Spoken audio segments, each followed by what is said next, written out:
Vamos a continuar.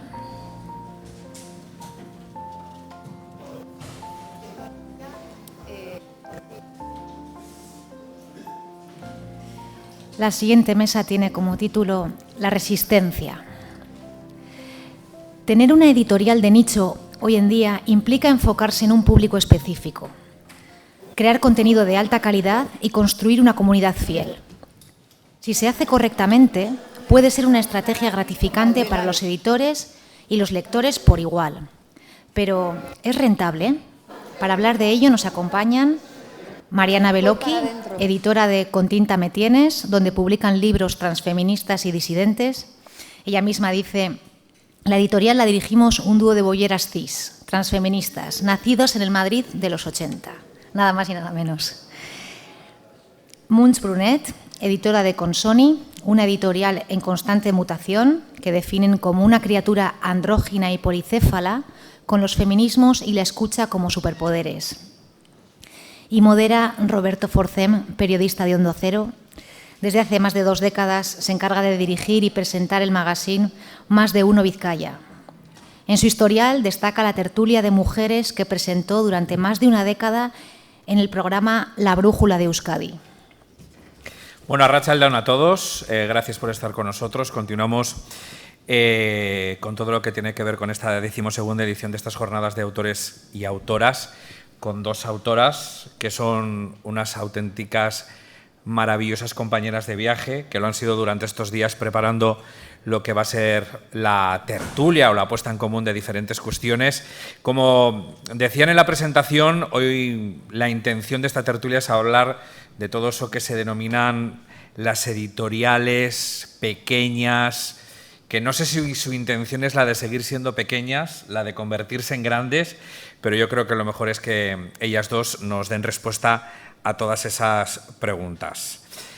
No sé si antes de nada queréis contar un poquito cómo funcionáis, a qué os dedicáis. Seguro que muchos de los que nos acompañan saben de sobra lo que significa Con tinta me tienes y también Consoni, pero no sé si podemos aprovechar y dar más detalles de cómo funcionáis, de a qué os dedicáis, de dónde ponéis el foco, de quiénes son los lectores que ponen el foco en vuestras editoriales. Marina, tú misma. Hola, Egunon. ¿Se oye? Sí. Es que como decías, vale. Bueno, nosotras fundamos la editorial en el 2011, éramos bastante crías y en el 2015 abrimos la colección más emblemática que tenemos, que es La Pasión de Mary Read, que está dedicada a la publicación de feminismos, temática LGTBQ y no monogamias. Nos adelantamos un poquito a esa revolución, al momento álgido de esa revolución feminista que por suerte hemos vivido en algunos países occidentales y que yo diría que su momento más pues álgido fue en las manifestaciones en apoyo de la superviviente de la manada. Y ese anticiparnos un poco nos ha hecho, bueno, pues ir abriendo líneas y poder asentar estas mismas líneas durante estos 10 años que van desde el 2015, y es por lo que más se nos conoce, por esta línea de trabajo. Bueno, y Consoni somos una editorial, a día de hoy nos definimos como una editorial interdependiente, que creo que es una definición que compartimos con Tinta me tienes, y estamos ubicadas en Bilbao. Sí que es cierto que decimos que somos también un proyecto viejoven, porque Consoni empezó un poco su trayectoria hace, el año que viene hará 30 años, y es una trayectoria que lo hemos empezado en el campo de la cultura. Primero empezó en el año 96 en una fábrica abandonada desde las prácticas artísticas, como un centro de producción artística. De esa fábrica, que se llamaba Consoni, cogemos el nombre, es con lo que nos quedamos de aquella época, y a partir de entonces empezamos como una labor más de productora de arte contemporáneo. Y es un poco del propio hacer, de la propia práctica, que van haciendo de forma muy tímida la edición. Empieza primero haciendo catálogos de los propios proyectos que hacíamos.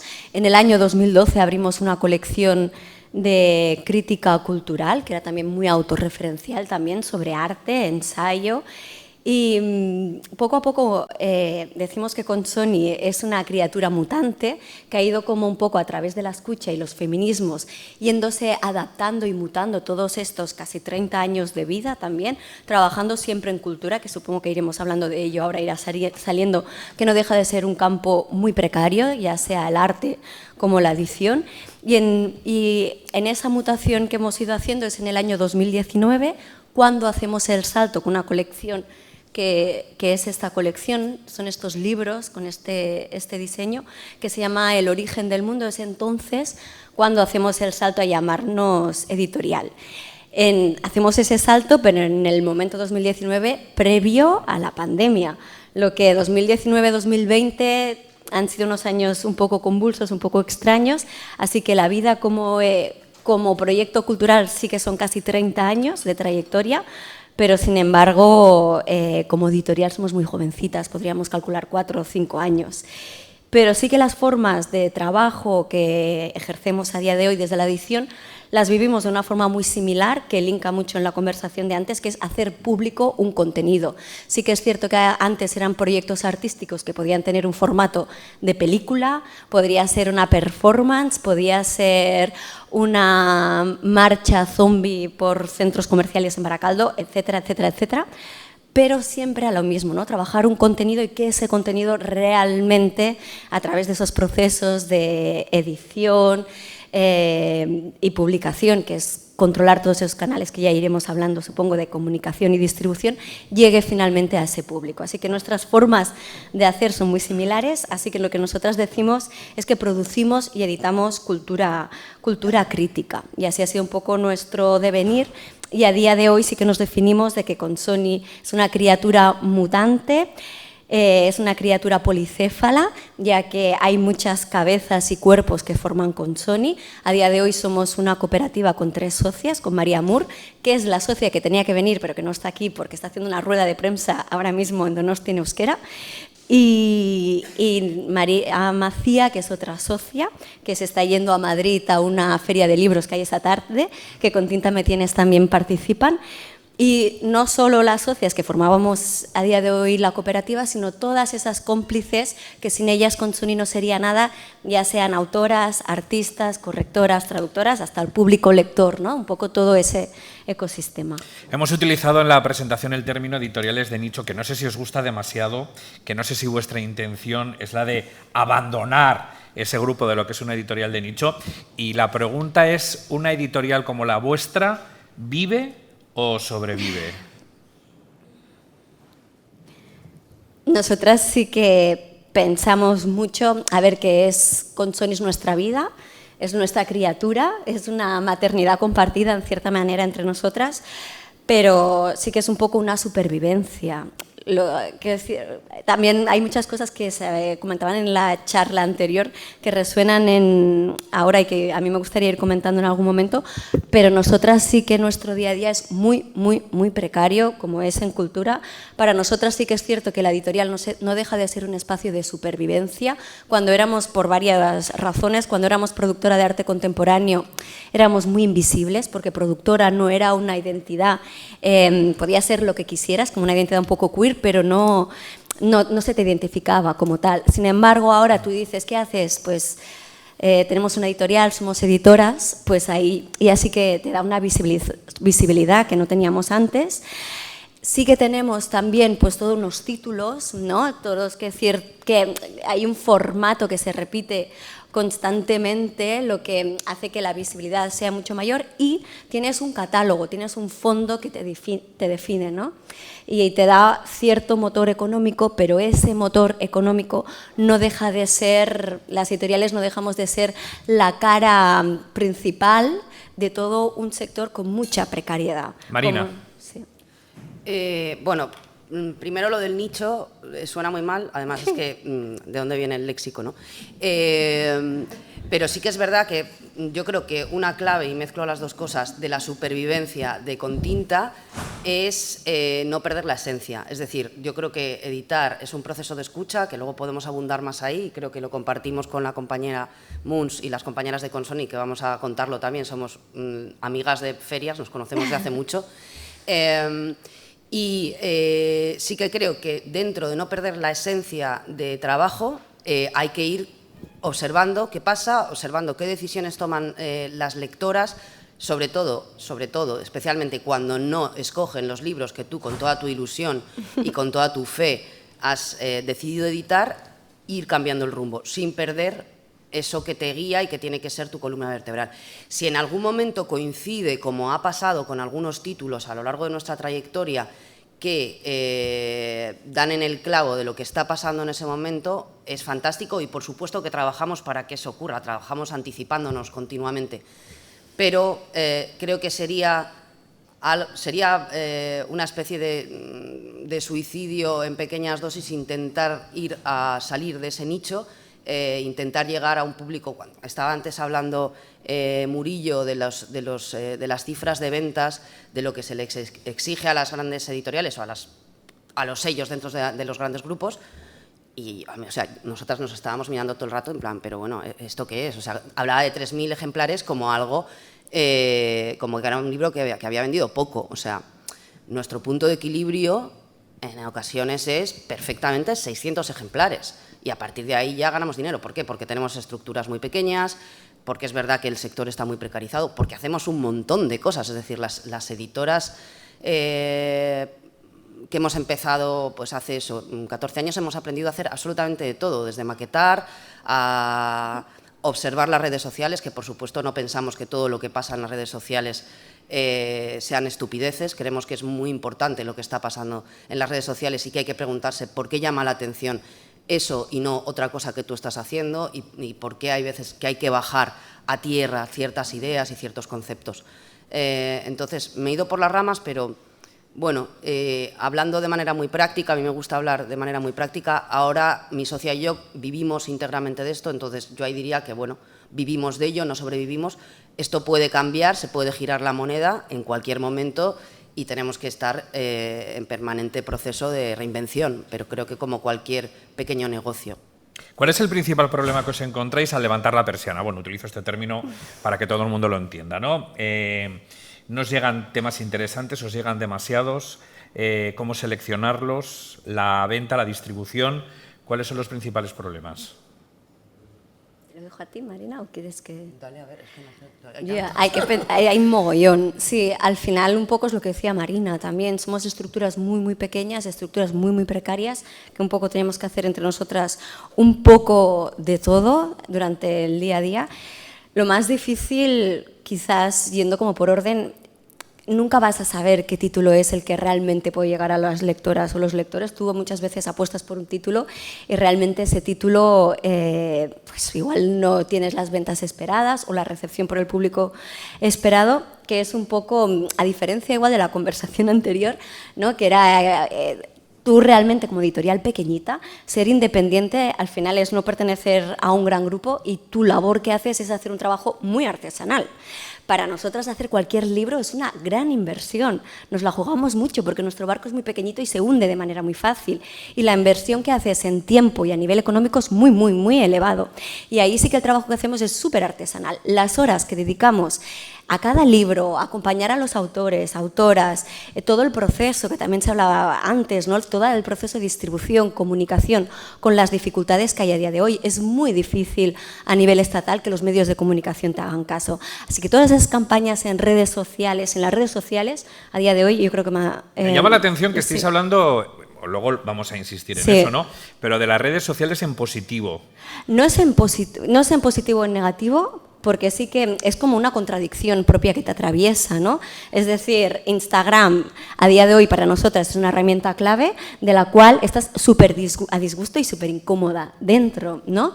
Pero a la vez, siendo una editorial tan pequeña, es como una herramienta de supervivencia, de visibilidad. Es decir, tú necesitas, lo que se decía, estaba comentando antes, es que tu libro esté presente, que tu libro llegue. Sí que hay como una relación en esa idea de interdependencia, de cómo necesitamos a la resta del sector. Las librerías, pues nosotras nos recorremos al máximo todas las librerías posibles para generar ese vínculo. Con las editoriales independientes también intentas generar esos vínculos, esa interdependencia para ayudarte unas a otras. Pero con los medios de comunicación cada vez se ve más cómo está copado, y eso editoriales que llevan una trayectoria mucho mayor que nosotras y que quizás tienen un tamaño un poco mayor también lo dicen, cómo en los últimos años esos espacios comunicativos están muy capados. Así que tú, ¿cómo puedes llegar a las lectoras? Sí que haciendo ferias es como un lugar idílico, que Marina también lo comentaba un día que conversábamos los tres, que es un lugar en el que tú realmente tienes un contacto directo. ¿Por dónde tú tienes un contacto directo con las lectoras? A través de las redes sociales, a través de ferias, y sí que es cierto luego a través de las libreras que tienen todo ese conocimiento, ¿no? Teniendo mucho feedback allí, pero sin las redes sociales a día de hoy, publicando en español, es muy difícil. Sí que es cierto que en el caso del euskera es diferente. En el caso del catalán puede ser también un poco diferente. Nosotras estamos empezando ahora, hoy presentábamos el primer libro que hemos publicado nunca original en euskera, hemos hecho traducciones, pero este es el primero de Daniel Sarriugarte, Beste Zerbait, y sí que la atención que hemos visto por parte de los medios de comunicación es muy diferente de los medios de comunicación del Estado español, ¿no? Ahí sí que hay un foco de atención. Y es la primera vez en nuestra vida que estamos haciendo una rueda de prensa en la que están acudiendo medios. Marina. Yo diría que los problemas, los grandes problemas, son más bien nuestras condiciones de trabajo, y señalaría pues, la sobreabundancia de títulos que te hace que tengas muchas dificultades para colocar tus libros en mesa de novedad, que esto ya se ha hablado a lo largo de estas jornadas, ¿no?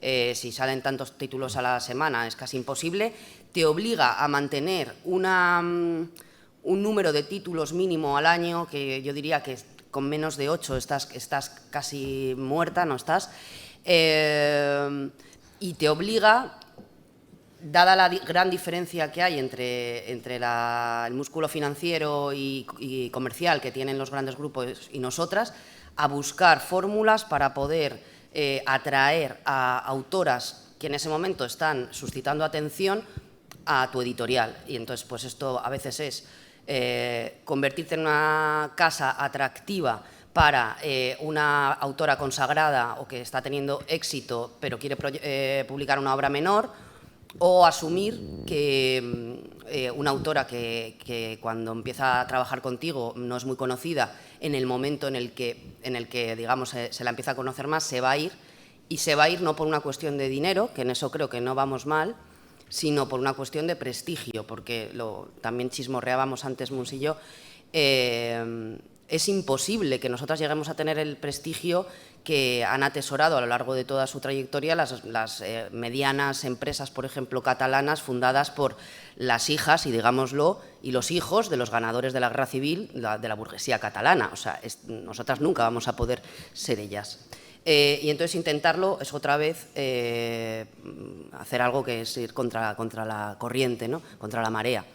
Y estos problemas, hay uno muy concreto que es también el embudo que se crea en medios de comunicación, cómo llegar a los medios. Decías, Roberto, habláis bien de las redes sociales. Sí, sabemos que están dirigidas por el demonio, que esta gente además se van a ir a Marte en cuanto puedan y nos van a dejar aquí a todos muriéndonos de calor, pero es que ¿cómo hacemos? Si llamamos a cualquier medio, y es que ha llamado pues la responsable de comunicación de Planeta y les ha ofrecido 20 cosas que, querámoslo o no, son más atractivas, porque son, yo qué sé, el próximo bestseller de Planeta. Bueno, yo voy a aclarar que, igual algunos de vosotros ya lo sabéis, que yo, como me han presentado, soy periodista de Onda Cero, que sabéis que Onda Cero pertenece a 3Media y que a su vez a 3Media pertenece al Grupo Planeta, que casualmente me han elegido para moderar esta mesa, pero no con intención de nada. Pero sí que quiero aclarar una cosa, y es que, bueno,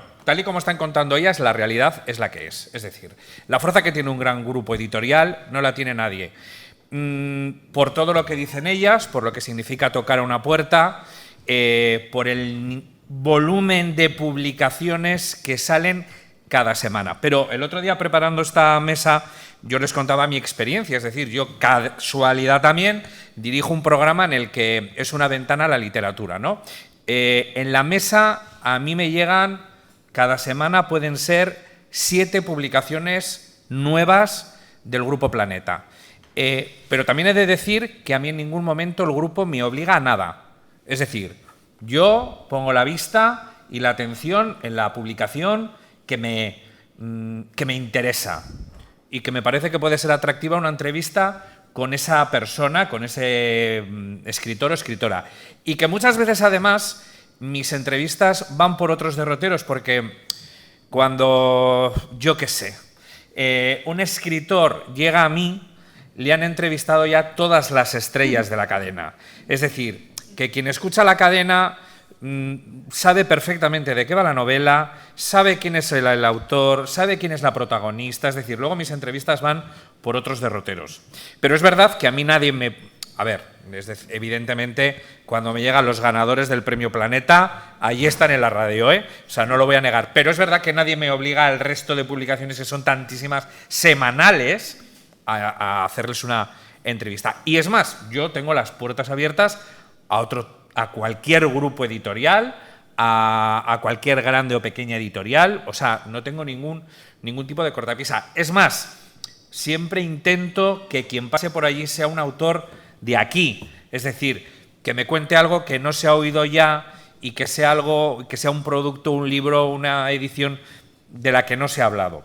Pero es innegable que la fuerza que tiene un grupo como Planeta o como otros grupos editoriales, quiero decir, está todo el mundo con la alfombra roja dispuesta para hacerles entrevistas, y eso es así. Yo hablo de mi propia experiencia, que además trabajo en un medio de comunicación que pertenece a un grupo editorial. Claro. Sí, ahí igual para nosotras, alguna vez hemos hecho, que ahí es donde nos conocimos con Marina, dentro de Gutun Zuria, en la Lóndiga de Bilbao, hemos hecho unas jornadas sobre edición independiente en la que hemos podido socializar un poco y conocernos, que muchas veces son las propias ferias donde haces como esos vínculos también, las situaciones en las que nos encontramos. Y ahí sí que vemos como muy importante entre las propias editoriales, independientes o interdependientes, tratar de poner encima de la mesa qué es ser una editorial independiente, ¿no? Qué hay en juego en relación también a la problemática o el problema que tenemos sobre el monopolio que hay dentro del sector de la publicación, que es un poco... que estoy muy de acuerdo en Marina, que cuando abrimos la persiana nuestro mayor problema sí puede ser quizás esa sobrepublicación que hay a día de hoy, ¿no? A día de hoy se sobrepublica muchísimo, pero principalmente no es por las editoriales independientes, sino es por esos dos grandes monopolios, que serían Grupo Planeta y Penguin Random House, que antes también han salido datos, pero por ejemplo... El Grupo Planeta, lo que estaba diciendo Roberto, es que no solo tienen 70 sellos editoriales que juegan mucho a parecer una editorial independiente porque han ido comprando muchos sellos. Una vez has pasado estos 10 años de penurias, que es muy difícil poder vivir de ello, como decía Marina, que ellas ya después de tantos años han conseguido tener sus sueldos y demás, pues por ejemplo Seix Barral, Grup 62, son todo de sellos editoriales que han ido comprando. Y lo que se está publicando desde estos dos grandes grupos anualmente, he mirado antes las cifras, y Grupo Planeta al año publica unos 2.100 títulos al año, cuando una editorial independiente, decía Marina, puede publicar 8, 15, 30, ¿no? Las editoriales independientes que más están publicando son 30 libros al año, lo que puede ser unos 3 libros al mes. Enfrente a esos casi 200 títulos mensuales que copan las librerías. Y ahí hay un problema muy grande, que es lo que desde la edición independiente queremos hacer como nos gustaría poder visibilizar mucho en el hecho de que el problema que hay allí es que cuando hay un monopolio, esa bibliodiversidad, que es la vida en sí, que va en contra de ese pensamiento único que también puede llevar a los fascismos y al auge del fascismo.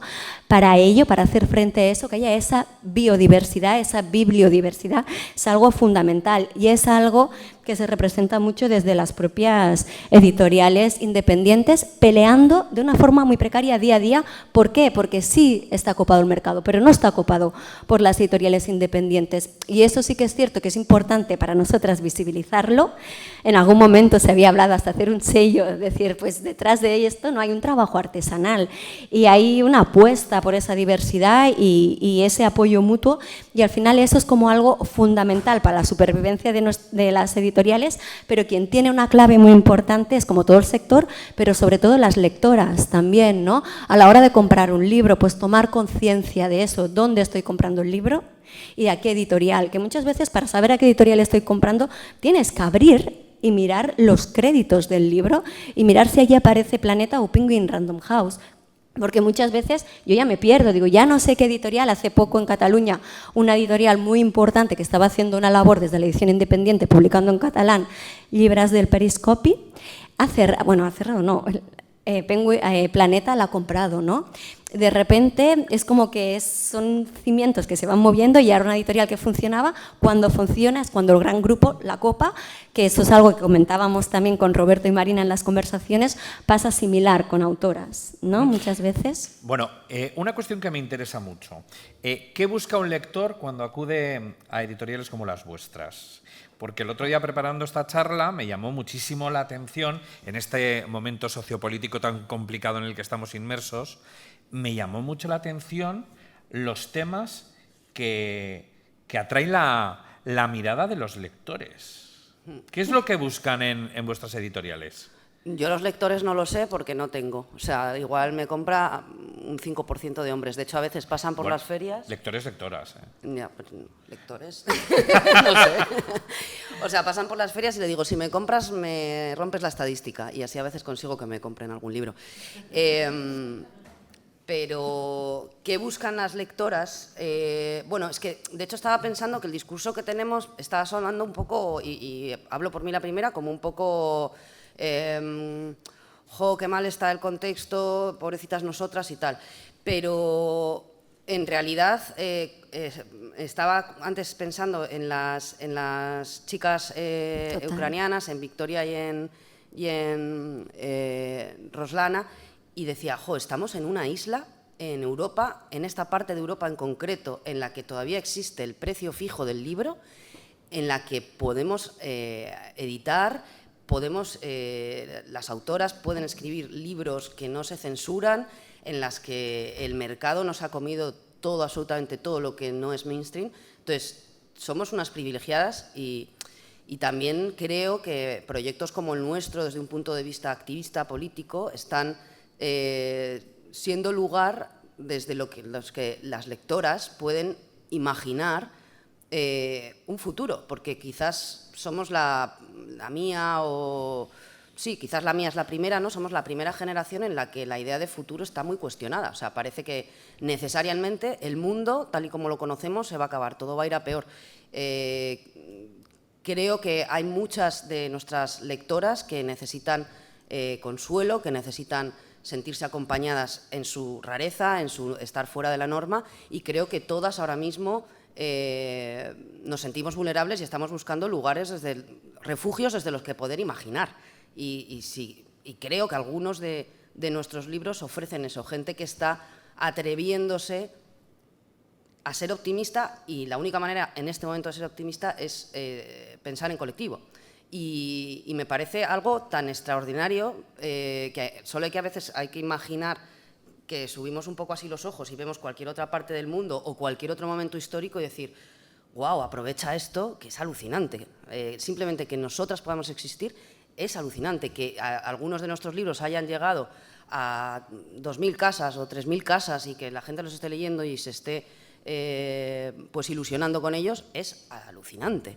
Así que, no sé, me parecía que había que darle un... Totalmente. Que eso es algo que comentábamos también en las conversaciones, que no dejamos de sentirnos privilegiadas, no tanto en unos términos económicos y demás, aunque sí que nuestra calidad de vida y demás, pero sin embargo sí a nivel de contenido, ¿no? A nivel de relaciones que establecemos, porque yo también escuchaba a Enrique Morillo antes esa desconfianza también, ¿no? con los libros, con los derechos de autoría y los libros vendidos y demás. Y Marina y yo también nos mirábamos diciendo, a día de hoy para nosotras es algo impensable que pueda llegar a engañar a un autor. Sí que es cierto que desde esa artesanía que hablábamos antes que trabajábamos, también algo que en Consoni y con Tinta Me Tienes también que nos atraviesa son los feminismos o los transfeminismos, no solo en el contenido, sino también en las prácticas, ¿no? En cómo hacemos los libros, que es siendo muy transparentes en todo lo que hacemos. Nosotras en los libros, por ejemplo, en las últimas páginas ponemos ese grupo asesor que es gente que hay alrededor de Consoni que nos va proponiendo títulos y demás. Cuando hacemos traducción, traducimos mucho de lenguas minorizadas como el catalán, el euskera y el gallego al español, que son 3 lenguas que nos atraviesan a las 3 sociedades de Consoni. Siempre visibilizamos que se tratan de traducciones, cuando muchas veces al partir de un idioma minorizado se ha escondido haciendo entender que era un libro escrito originalmente en español. Desde Consoni un poco ha sido todo lo que nos va atravesando a nosotras, ¿no? Y un poco a raíz de eso es el público que hemos ido contactando, localizando, que no deja de ser las comunidades que atraviesan a Consoni también, que va mucho en la línea de lo que decía Marina. Nosotras cuando nos convertimos en editorial es esa colección que se llama El origen del mundo, que nace desde esa idea de imaginar otras formas de sentir, imaginar y pensar la vida, no desde el fin del mundo, sino desde el origen. Es decir, hay otras formas de hacer, de pensar, ¿no? Para nosotras es muy importante también amplificar el pensamiento raro, voces disidentes, localizar esas otredades.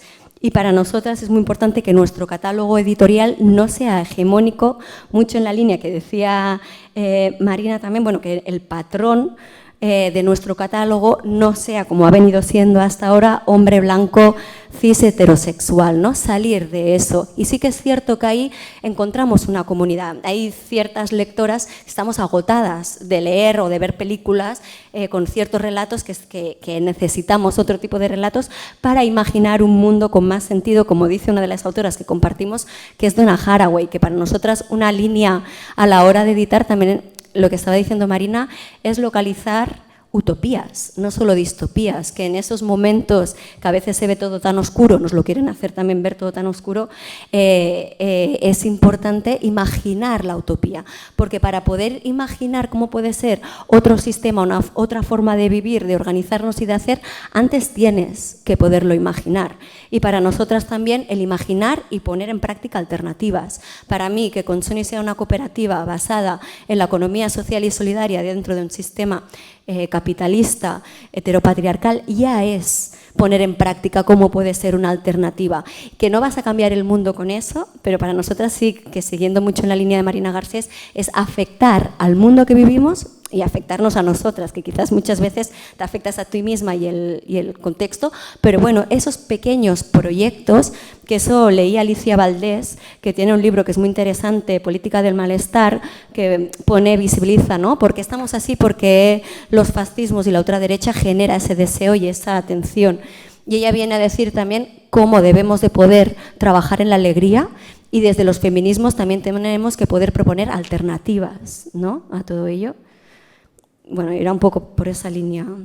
Sí, que no nos secuestren el deseo, ¿no? Eso es, generar deseo. Tenemos que generar deseo y que nuestros proyectos políticos, sociales, de organización, los libros que escribimos, que publicamos, que difundamos, también generen, ¿no? Y que no te bloqueen la capacidad de imaginar, que es un poco lo que sucede a veces. Una cuestión, ¿ha variado la manera de leer en esta época de los mensajes cortos, de los tweets? Yo lo he visto, o sea, yo desde que empecé que empecé con la editorial hace 14 años, lo he visto claramente. O sea, este año, aparte de la editorial, somos socias de una pequeña librería y hemos estado en la feria, y este año la gente no quiere ensayo, por ejemplo, y si quiere ensayo lo quiere corto. O sea,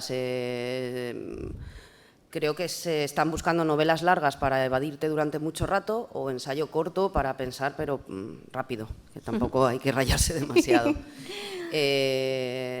Y creo que sí, que se está penalizando mucho la complejidad de cierto pensamiento. Creo que la gente absorbe mucha información por muchas vías, que puede ser la audiovisual, puede ser la audiovisual en forma de reel en redes sociales, puede ser música, pueden ser videojuegos, puede ser... Hay muchas maneras ahora mismo, podcast, ¿no?, de formarte, de absorber información, y creo que nuestro reto para sobrevivir, para poder seguir haciendo esto y que dure en el tiempo, es ir adaptándonos a cómo se va modificando prácticamente nuestro cerebro y nuestra manera de entender la lectura, que también es verdad que el libro sí que es un lugar también refugio, que te lleva al detenimiento, que lo puedes leer en silencio, que no te lanza luz, y que eso también lo está buscando la gente, que hay cierto fetichismo de ese momento de lectura, igual que está reviviéndose cierta fotografía, ¿no?, de carrete y demás. Pero bueno, sí, o sea, yo veo cambios constantemente en lo que busca la gente en los libros, en la relación que establecemos con ellos. También hay otro, es que igual me estoy alargando mucho, pero, y esto me parece uno negativo, que es que cada vez más el público, de alguna manera, exige a las autoras una presencialidad mediática, estar constantemente haciendo presentaciones, firmando libros y en correspondencia, en un foro así se puede decir, escuchando chapas de la gente, que eso es una firma de libros, ¿no? Firmando libros, estando en prensa, estando en redes sociales, enseñando la última camiseta que se han montado. Y entonces se está prácticamente exigiendo ese tipo de presencialidad a las autoras, y muchas de ellas no quieren eso. Y ese es otro cambio que se está operando en nuestra manera de comprar el libro. ¿Para qué compras el libro? Hay una cuestión fetichista, me quiero comprar a la autora, y entonces luego a la autora que realmente hace todo eso, la compras más porque te está dando lo que tú estás buscando, que en realidad es una relación afectiva, una proyección con una imagen que está teniendo ella. Pero bueno, algunas están con ansiedad, algunas están demasiado cansadas, algunas no tienen tiempo para escribir y podrían estar escribiendo. Entonces, todo esto es producto de los últimos cambios que se está viviendo en el sector, diría, ¿no? Sí, sí, totalmente de acuerdo con todo lo que dices, Marina. Y algunos datos que comentábamos, que estuvimos hablando de eso también, en un artículo leí como en la década de 2011 a 2021 los bestsellers en Estados Unidos habían reducido un 11,8% la extensión del libro, que eran unas 51 páginas. Y eso puede ser por varios factores. Uno puede ser por los hábitos de lectura y demás, por esa ansiedad también a veces de abarcar muchas cosas. También puede ser por los costes del papel, que nosotras también es una cosa en la que te encuentras, que de repente un libro de 500 páginas tiene un coste de impresión muchísimo más elevado de uno de 150. Y eso nos pasa también, nosotras también hacemos impresiones en Argentina y en México, y quien asume el coste de la impresión es la distribuidora, y la distribuidora nos dice, libros de X páginas igual no lo podemos hacer, y un libro que ha funcionado muy bien se ha agotado, y hasta que no han conseguido un papel en Argentina para poder imprimir más barato, ese libro ha estado inexistente, aunque estaba muy solicitado, hasta que ahora se ha visto una fórmula para poder imprimir con un papel más barato. Es decir, puede ser un poco por los dos lados, que cuando hubo esta subida de papel tan bestia fue durante la pandemia, cuando los confinamientos, cuando Amazon subió mucho las ventas por esos pedidos online, por el cartón de los envíos. Y ese consumo masivo, es decir, que lo que influye, ¿no?, las decisiones que tomamos cada una, como ese consumo masivo hizo online de compra virtual que exigía un cartón, hacía que luego los libros de papel se encarecieran mogollón, ¿no? Y eso puede ser una cosa, una situación, pero también es cierto que a veces en ese pesimismo en el que estamos inmersas, que está bien darle la vuelta y tener datos y mirar las cosas desde otros lugares, en el último barómetro de hábitos de lectura de 2024 sí que salían unos datos, para ser optimistas, de que el sector, el grupo en el Estado español que más lee es el grupo de los 15 a los 25 años, es decir,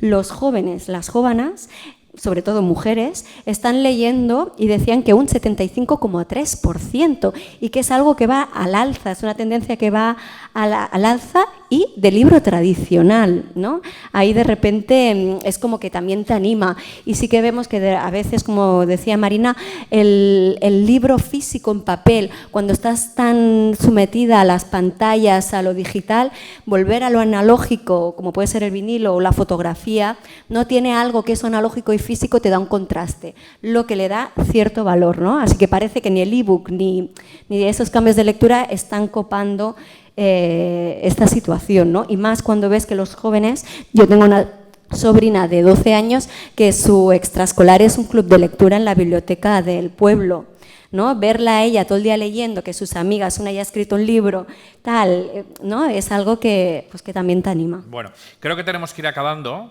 Lo que sí que vamos a hacer es cederos la palabra a vosotros. No sé si queréis trasladar alguna pregunta, alguna duda a las dos invitadas. Sí, eso creo que...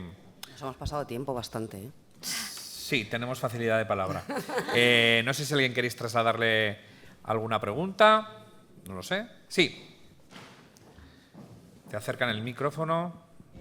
¿Tendríais algún consejo de cómo sobrevivir en las redes sociales como editorial o como autor? Yo no tengo prácticamente redes sociales, tengo la suerte de que ahora podemos pagar a alguien un poquito para que nos las lleve, pero lo que veo que funciona es que sea lo más verdad posible. Que es un rollo tener que estar contando dónde has dormido, cómo has dormido, si el café estaba mal o no, pues sí, pero es lo que queremos, y es que es una paradoja de este tiempo. O sea, por un lado pasamos cada vez más tiempo mirando el móvil, pero por otro lado queremos realidad. No sé, en algún momento se resolverá esta paradoja. Es complicado. Al final, Internet no deja de ser un espacio de posibilidad. Nosotras en Consoni nos pasa, como dice Marina, ninguna de nosotras tiene redes sociales, la usamos solo a través de las cuentas de Consoni, y tenemos una persona, por suerte, Elena, que es una colaboradora en Consoni, que nos lleva a las redes sociales desde Madrid, que es una maravilla, que lo hace súper bien, porque sí que es algo primordial. Alguien, y es la más joven del equipo y de las colaboradoras, que controle también esos lenguajes, ¿no? En Consoni tenemos un libro que es de Marta G. Franco, que está súper bien, que habla un poco sobre el inicio de Internet y de las redes sociales, y reivindica mucho también el Internet y las redes sociales como un espacio que nació de algo popular, que sirvió mucho también para poder hacer ciertas revoluciones como el 15M, como las revueltas, las primaveras árabes, etcétera, que sin Internet y las redes sociales no se hubieran podido hacer. Eso, como pasa siempre, se ha copado por esos monopolios. Y ahora tenemos que un poco intentar recuperarlo, ¿no? Al final no deja de ser un espacio de mucha posibilidad, ¿no? Tenemos que intentar darle la vuelta también a esos espacios. Sí que es cierto que en Consoni nos hemos abierto otro tipo de cuentas en otras plataformas, ¿no? Para intentar salir de Instagram, Twitter, etcétera.